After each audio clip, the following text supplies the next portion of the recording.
Днес при нас пристигнаха два автомобила за наши клиенти, а именно Renault Arcana 1.6 хибрид и Mercedes-Benz EQB 250. Renault Arcana е произведена на 2023 година. Двигателят е хибрид с мощност 143 конски сили с пробег 130 000 км, като колата е на цена от 38 600 лева. Комфорт от по-висок клас, като частично кожени отопляеми седалки, отопляем волан, двезонален климатик, панорамен стъклен покрив, задни силно затъмнени стъкла.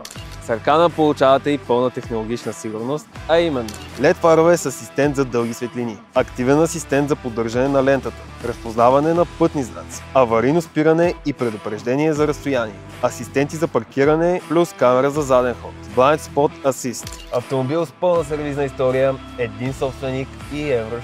Нека да преминем и към следващия автомобил, а именно Mercedes-Benz EQB 250. Произведена е 2022 година. Електрически двигател с мощност от 190 конски сили. И забележете, 46 000 км пробег на цена от 61 000 лева. Зареждането е по-бързо и по-лесно от всякога. От 10 до 80% само за около 29 минути. Автомобилът разполага с отопляеми седалки и волан, амбиентно осветление, LED фарове, пълна интеграция с Apple CarPlay и Android Auto. И има 18-инчови джанти. Също така камера за заден ход, термопомпа. Ако искаш да закупиш автомобил на атрактивна цена, може да свържеш с нас.